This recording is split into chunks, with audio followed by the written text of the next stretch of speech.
우리 시간 먼저 한번 격려하고 시작할까요? 이 자리에 계신 여러분들을 서로 좀 격려합시다. 잘 잠잠히 생각을 해보니까 이 자리 이곳에 있는 것 자체가 참 은혜라는 생각이 좀 많이 들어요. 그렇지 않아요? 지금 이 문화권에서 지금 이 시간이 참 피크 타임이잖아요. 근데 다른 것을 선택하지 않고 이 자리에 있다는 것은 참 은혜인 것 같아요. 그래서 서로 우리 옆에 사람한테 작은 박수를 보내드릴까요? 네, 네. 격려하고 우리 테라타도 한번 격려해주고, 네. 주냐미스도 격려해주고, 네. 나도 그렇죠. 예, 오늘 고등부에서 이제 설교를 하는데 고등부에서 있었던 일인데 애들이 너무 떠드는 거야. 그래서 떠들지 마라. 휴대폰 뭐 앞에서 하고 있는데 애들이 막 저희들 계속 얘기하고 있고 휴대폰 보고 하지 마라 한번 했거든요. 그러고 난 다음에 그래도 애들이 계속 하는 거예요. 그래서 예배 끝나고 뒤로 불러냈거든요. 그래서 애들한테 이렇게 뭐 때리진 않았어요. 저 폭력적인 사람은 아니고 그러지 마라 이렇게 얘기를 해줬거든요. 그러고 난 다음에 애들 표정이 안 좋은 거야. 그 내가 신경이 쓰이잖아요. 그러니까 내가 이게 목사가 아니면은 별로 신경 안 쓸 것 같은데 다음 주 막 안 나오고 이럴 것 같은 느낌이 막 드는 거야. 그래서 카톡을 남기고 왔습니다. 카톡을 남겨서 너무 목사님이 너희들에게 그렇게 얘기한 거는 장문의 카톡을 써서 다음 주에 보자 이렇게 했는데 잘한 거겠죠. 오늘은 이 부분에 대해 좀 연계되는 말씀이에요. 그래서 제가 이제 시작하면서 이 이야기를 했는데, 여러분 예수 그리스도를 믿는다는 것이 어때요? 여러분들에게 있어서 예수를 믿는다는 게 어때요? 아무 느낌 없어요? 좀 고리타분해 보여요. 예수를 믿는다는 게 어때요? 세상 살아가는 것과 전혀 다른 느낌이에요. 예수를 믿는다는 게 좀 동떨어진 느낌? 현실감이 없는 것 같은 느낌? 내가 세상을 살아가는 것과 주일에 교회에 와서 신앙생활하는 게 어떤 연결고리가 있을까요? 어때요? 전혀 다른 영역이라고 생각을 해요. 여러분들 어떻게 생각해요? 세상에서는 이렇게, 교회에서는 이렇게 살아가는 것이 소위 말하는 유도리 있는 삶일까요? 어때요? 신앙생활 열심히 하면은 좀 답답해 보이고, 정말 열심히 하는데 좀 나는 저렇게 살기는 싫어. 뭐 답답해 보이고 그래요. 어때요? 유도리 없어 보이고 뭔가 좀 손해 보는 것 같고, 이 부분에 대해서 여러분들 어떻게 생각해요? 한번 스스로에게 한번 질문해 보세요. 이 부분에 대해서 나는 어떻게 이 부분을 바라보고 있는지. 그러면서 오늘 말씀을 들으면 좀 더 연결점들이 많을 거예요. 오늘 말씀을 통해서 이 부분에 대해서 한번 분명하게 짚고 넘어가 보려고 해요. 오늘 말씀에 보면은 미련한 여인이 등장해요. 잠언 말씀에 보면은 오늘 말씀에 보면 13절에 보면은 미련한 여인이 등장하는데, 이 미련한 여인이 떠들어요. 뭐라고 막 이야기를 해요. 그 내용이 이러한데, 어떤 내용이냐면 어리석어서 아무것도 알지 못한다. 그리고 자기 집 문 앞에 앉은 그 여인을 향해서 성경이 어떻게 이야기하면 어리석어서 아무것도 알지 못한다고 표현을 해요. 그리고 자기 집 문 앞에 앉으며 성은 높은 곳에 있는 자리에 앉아서 자기 길을 바로 가는 행인들을 막 불러서 말해요. 어리석은 자야, 그 길로만 가지 마라, 막 이런 이야기를 해요. 그런데 이 말이 도대체 뭔지 잘 모르겠죠. 앞뒤 문맥을 잘 모르면 이게 무슨 내용인지 모르잖아요. 미련한 여인이 등장하고 미련한 여인이 무슨 이야기를 하는 것 같은데 그 내용을 모르겠어. 이 내용이 나랑 무슨 상관이지? 이렇게 된다는 거예요. 자, 그래서 이 내용을 통해서 오늘 이제 말씀을 좀 같이 볼 건데, 먼저 미련한 여인에 대해서 성경이 어떻게 소개하고 있는지 먼저 볼게요. 이 성경은 이 미련한 여인에 대해서 어떻게 소개하고 있냐면 어리석어서 아무것도 알지 못한다, 이렇게 소개하고 있어요. 이 미련한 여인을 향해서.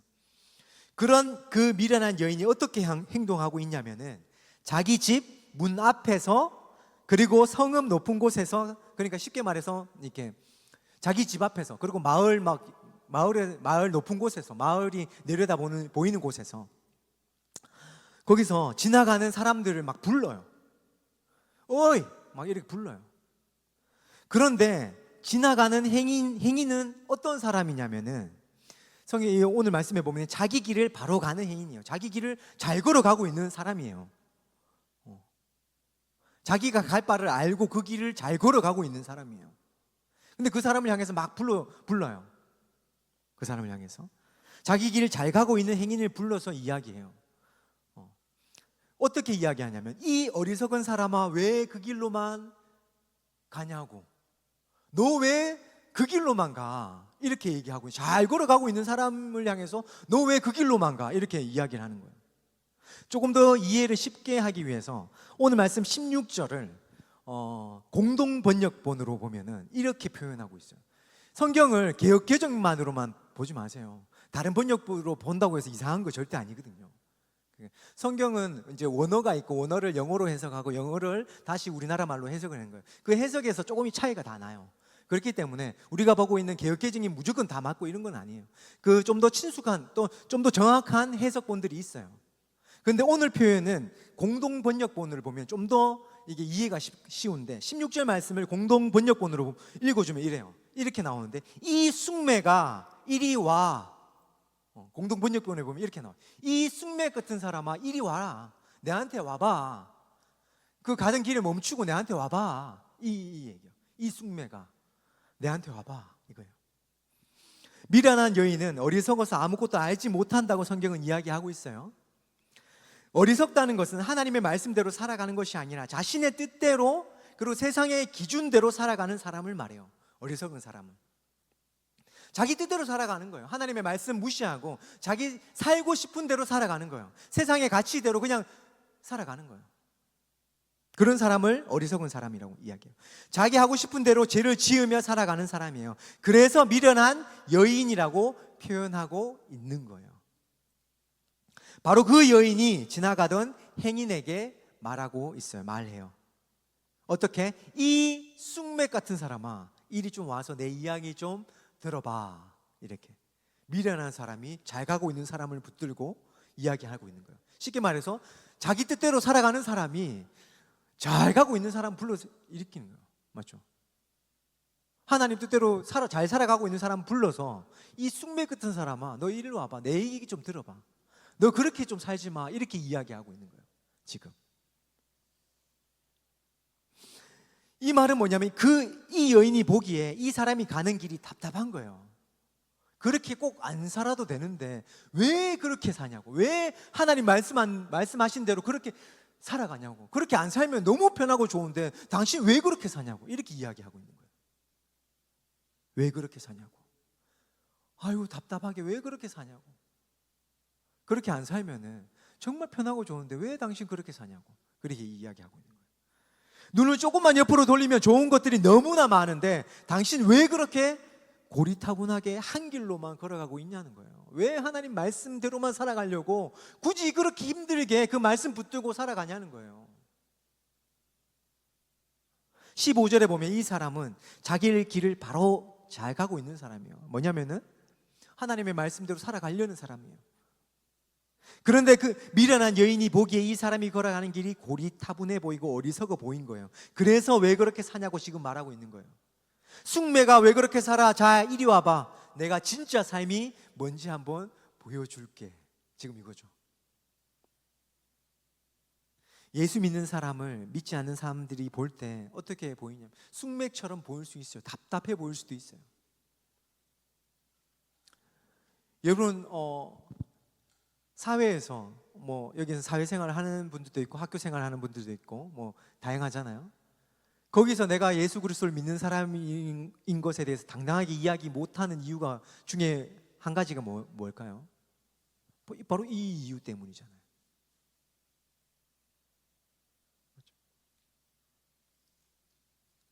예수 믿는 사람을 믿지 않는 사람들이 볼 때 숭매처럼 볼 수 있어요.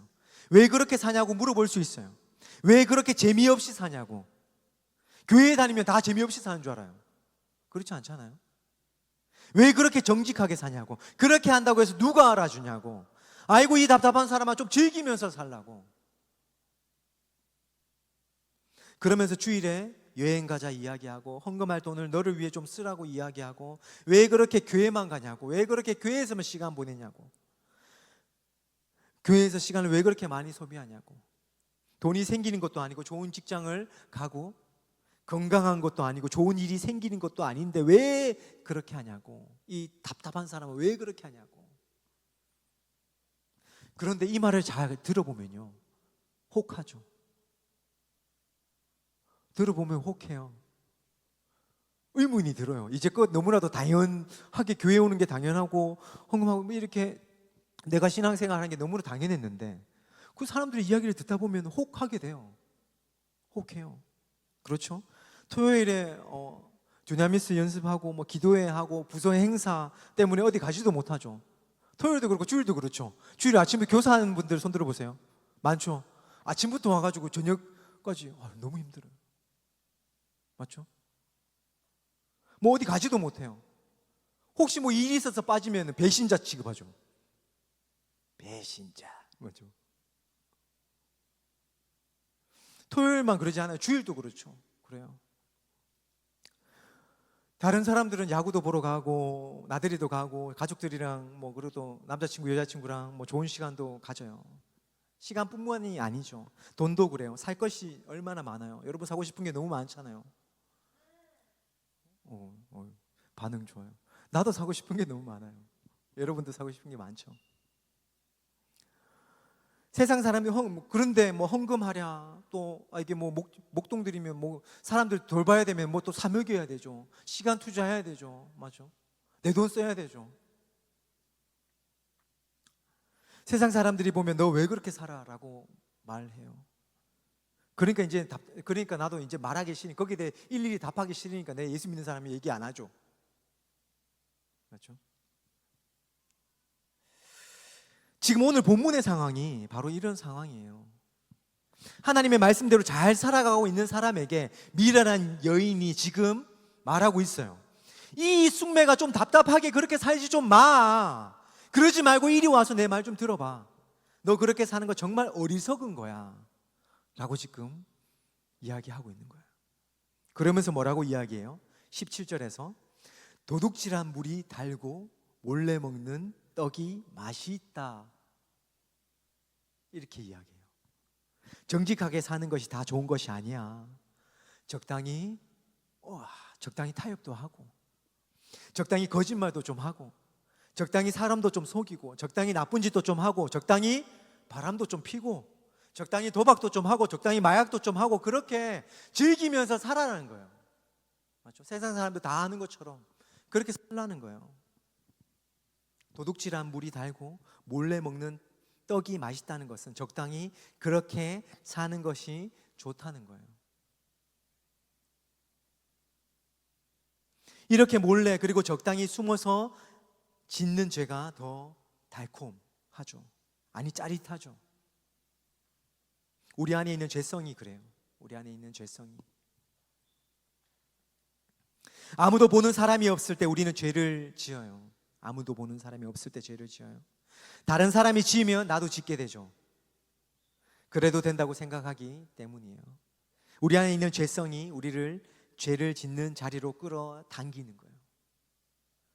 미라는 여인이 이런 우리의 죄성을 지금 자극하고 있는 거예요. 자기 길을 잘 걸어가고 있는 사람을 지금 유혹하고 있는 거예요. 끌어당기는 거예요. 죄의 자리로. 이래도 된다, 이래도 된다. 잘 걸어가고 있는 사람. 근데 이 잘 걸어가고 있는 사람도 한편에는 그런 의문이 있었을 거예요. 그러니까 혹하는 거죠. 우리와 동일하죠. 누군가 얘기해 주기를 기다려요. 너 그렇게 살지 마. 그거 잘못된 거야. 이렇게 살아. 이렇게 사는 게 맞아. 그 이야기를 듣고 싶은 거예요. 이것이 맞다고 그러므로 믿음으로 잘 걸어가고 있는 우리들에게 돌을 던지고 있는 거예요. 그거 잘못된 거야. 그거 어리석은 거야. 답답한 거야. 우리의 죄성을 자극하고 있는 거예요. 우리 안에 있는 죄의 본질적인 그 죄성을, 본질을 살살 긁고 있는 거죠. 너 왜 그렇게 사니? 안 그래도 힘든데, 그렇게 안 해도 힘든 세상인데. 그런 우리의 마음에 자꾸 돌을 던져요. 맞죠? 한 번은 그냥 울림으로 끝날 수 있지만 계속 던져지는 돌에 우리는 반응하게 되죠. 왜 그렇게 숙맥처럼 사냐고 자극해요. 마치 그것이 정답이 아닐 수도 있다는 의문을 가질 수 있도록 우리에게. 내면에 그런 의문이 있었는데 그 의문에 자꾸 확신을 주는 듯한. 여러분들은 어때요? 여러분들은 예수 믿는 자로 살아가는 것이 정말 그래요? 힘들죠. 힘들어요. 힘들지 않다고 말하지 않아요.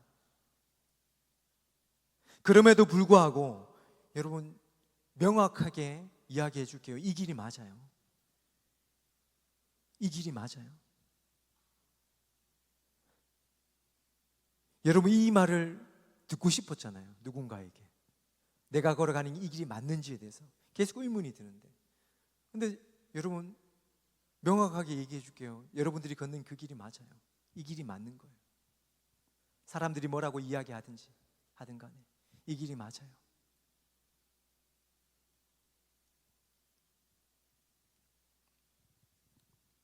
믿음의 길을 걸어가는 것이 과연 맞을까? 이렇게 살아가는 것이 진짜 맞을까? 나만 손해보는 게 아닐까? 고리타분하게 사는 게 아닐까? 숙매처럼 사는 게 아닐까?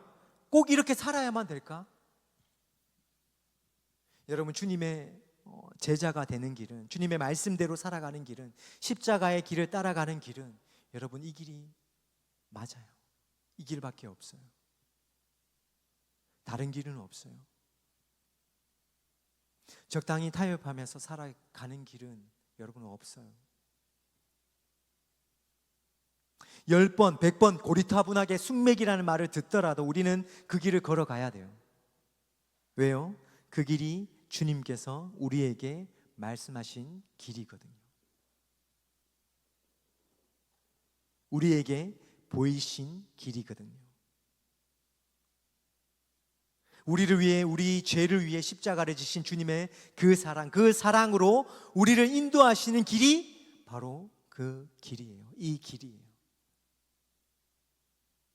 힘들어 보일 수 있어요. 손해 보이는 길처럼 충분히 보일 수 있어요. 고리타분하게 느껴질 수도 있어요. 숙맥처럼 보이는 길일지도 모르겠어요. 과연 이 길을 걷는 것이 맞냐는 생각이 들지도 모르겠어요. 하지만 그 길이 바로 예수의 길이에요. 예수님께서 우리에게 보이신 길이라는 거죠. 우리에게 보이신 생명의 길이에요. 주님께서 보이신 그 사랑으로 살아가는 길이라는 거예요. 그 사랑을 베풀며 살아가는 길이에요. 그 사랑으로 말미암아 살아가는 길이에요. 18절에서 분명하게 이야기하고 있어요. 미련한 여인이 이야기하는 그 길, 주님을 따르는 사람들에게 그 길이 아니라 이 길을 걸으라고 말하는 그 길인, 그 길 끝에는 뭐가 있다고 말하고 있어요? 죽음이 있다고 이야기하죠. 혹할 수 있지만, 정말 매력적인 길처럼 보이지만, 미련한 여인이 이야기하는 그 길이, 하지만 그 길 끝에는 죽음이 있다고 말해요. 미련한 여인이 이야기하는 그 길에서 도둑질한 물과 몰래 먹는 떡을 먹으며 살아가는 자들에게는 무엇이 기다리고 있다? 죽음이 기다리고 있다고 분명히 이야기하고 있어요. 미련한 여인이 이야기하는 그 길을 걷는 자들을 가리켜 성경은 어떻게 이야기하고 있어요? 죽은 자들이라고 이야기하고 있어요. 죽은 자들, 명확하게 이야기하고 있죠. 그들은 죽은 자들이다.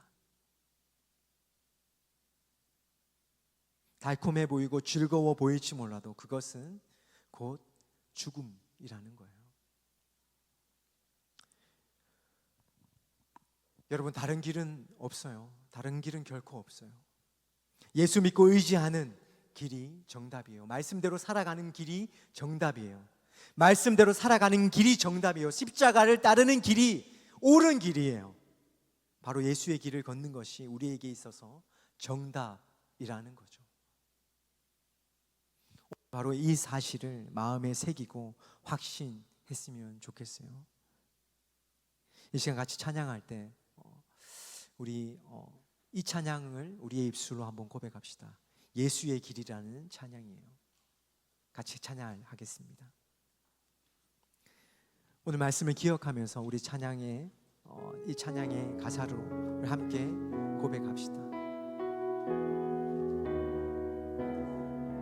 다른 길은 없어요. 이 길이 정답입니다. 안개 속에서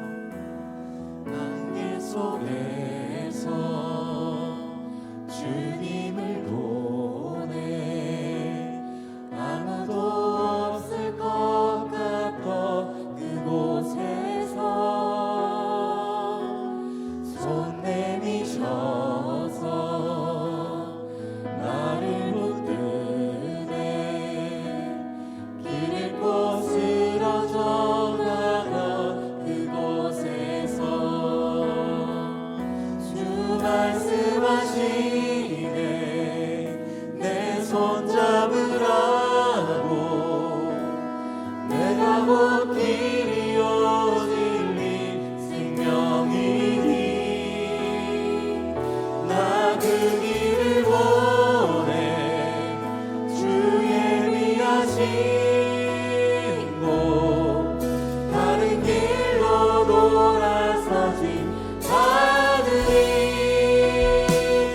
예수의 길 그 좁은 길 나는 건네 주 손잡고 그 무엇도 두렵지 않네 주님 주신 약속 내게 있으니 세상의 길 그 험한 길 승리하네 성령으로 그 무엇도 바라지 않네 저 하늘에 우리 가사를 묵상하며 한 번 더 고백하겠습니다. 안개 속에서 안개 속에서 주님을 보내 아무도 없을 것 같던 그곳에서 손 내미셔서 나를 붙드네 길 잃고 쓰러져 가던 그곳에 주 말씀하시네 주 말씀하시네 내 손 잡으라고 내가 곧 길이요 진리 생명이니 나 그 길을 보내 주 예비하신 곳 다른 길로 돌아서지 않으리 예수의 길 그 좁은 길 나는 건네 주 손잡고 그 무엇도 두렵지 않네 주님 주신 약속 내게 있으니 세상의 길 세상의 길 그 험한 길 승리하네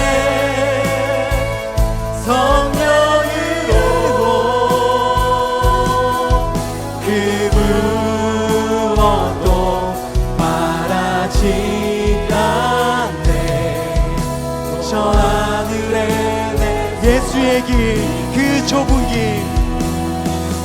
예수의 길 그 좁은 길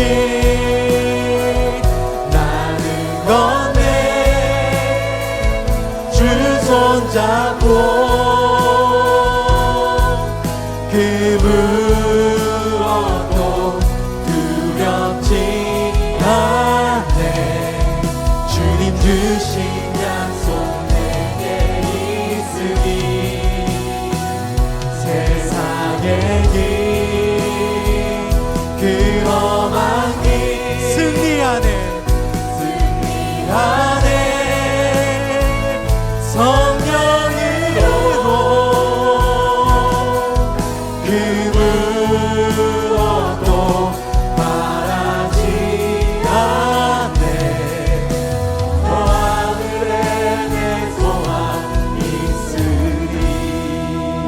시간 함께 기도하겠습니다. 주님, 내가 걷는 이 길이 정말 맞는지 의문이 들 때가 너무나 많습니다. 오늘 말씀에서 일어난 여인이 행인에게 말하듯이 숙맥처럼 그렇게 살지 말라고 세상은 나에게 끊임없이 이야기합니다. 그 길이 맞는지 나에게 끊임없이 묻습니다. 적당히 타협하고 그냥 적당히 믿으면서 살아도 되는데 너 왜 그렇게 사냐고 세상은 끊임없이 나에게 질문합니다. 오늘 말씀이 그런 질문에 해답이 되게 하여 주시옵소서. 이 말씀 붙들고 예수의 길을 따라가게 가는 제자가 되게 도와주시옵소서. 오늘 이 시간 오늘 말씀 붙들고 우리 시간 한번 기도하겠습니다. 이 길만이 예수의 길이고 이 길만이 주님께서 우리에게 보이신 길임을 우리가 확신하며 우리 이 시간 함께 기도하겠습니다. 같이 기도하겠습니다. 사랑과 내가 충만하신 하나님,